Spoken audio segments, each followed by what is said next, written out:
Bonjour Cliff Paillet, nous sommes au théâtre Espace Roseau Teinturier, Oui, où vous donnez une pièce que vous avez écrite oui, et que vous avez aussi mise en scène avec Marie Broche, oui, voilà, qui s'intitule Un soir chez Renoir. oui. Donc nous sommes au 19e siècle, nous sommes dans l'atelier de Renoir Oui. et il reçoit pas n'importe qui. Est-ce que vous pouvez nous parler des personnes qu'il reçoit chez lui? Alors il reçoit quelques-uns des impressionnistes qui ne s'appellent pas encore tout à fait comme ça. On les appelle comme ça, mais eux se sont pas autonommés ainsi.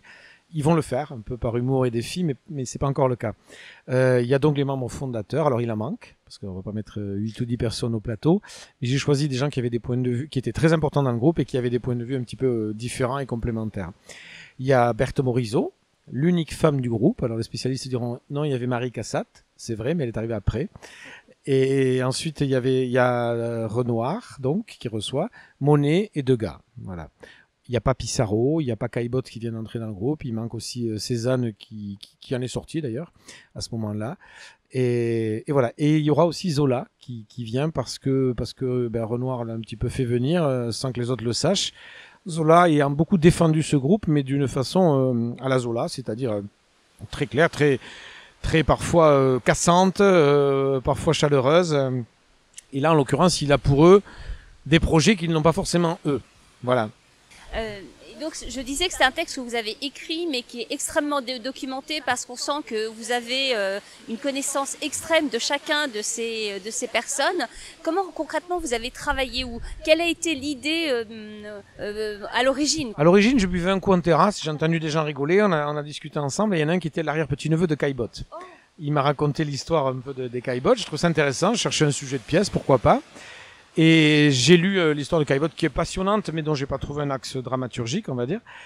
Par contre, je suis tombé sur Renoir et les groupes impressionnistes, et puis j'ai lu une biographie de Renoir, et j'ai trouvé que les difficultés qu'ils... En fait, je me dis souvent que quand je sais pas du tout quelque chose et que ça m'intéresse, il y a des chances que pas mal de monde, pas tout le monde bien sûr, mais pas mal de monde ne le sache pas non plus, et que ça puisse éventuellement les intéresser aussi.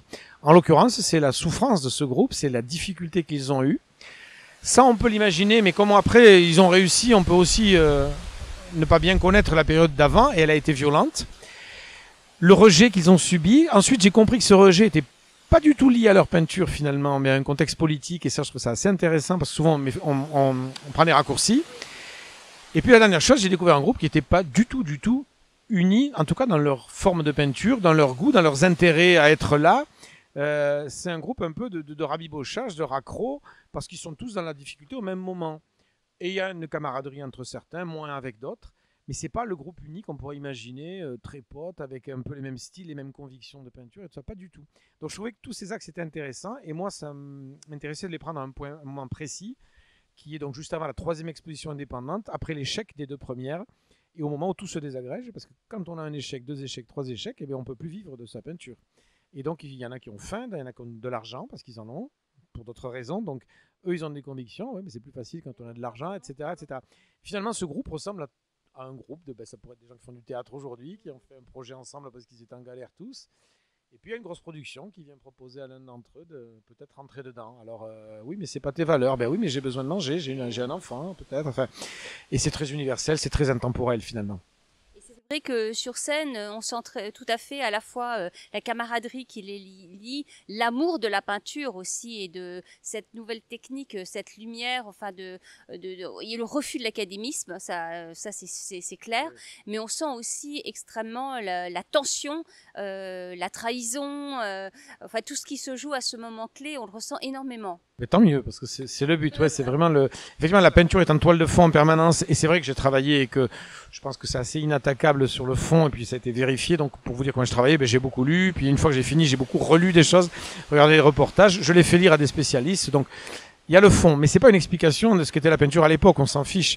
C'est vraiment les relations humaines qui m'intéressent là-dedans. Ouais. Des êtres de chair, de sang, comme celles qu'on voyait sur leur peinture finalement. Tout à fait, ouais. Et pour les comédiens, parlons-en aussi. Donc, est-ce que vous pouvez nous les citer et nous dire comment finalement vous les avez choisis?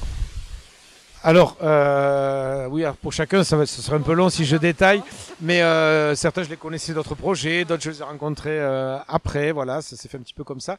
Je les ai croisés parfois dans les rues d'Avignon, ils sont venus voir la pièce, on a sympathisé, la première version, et puis voilà, ils se retrouvent aujourd'hui là. Ce qui est peut-être intéressant, c'est qu'ils sont assez différents dans leur parcours artistique, dans leur formation et dans leur personnalité. Et ce côté hétéroclite, pour moi, c'est un peu le même que celui du groupe qu'on propose de rencontrer, donc ça m'a paru intéressant. Mais je vous remercie beaucoup, Cliff Paillet, pour cet entretien accordé à la scène. On peut rappeler que c'est donc le titre de la pièce, c'est Un soir chez Renoir, espace Roseau Teinturier. Et je vous laisse la date, enfin et l'heure. Alors, ben, c'est 18h50 tous les jours, sauf le mardi, ici, donc à Avignon. 18h50. Oui. Ben, merci encore et bravo parce que le texte est magnifique et très bien interprété. Merci beaucoup, c'est gentil, merci.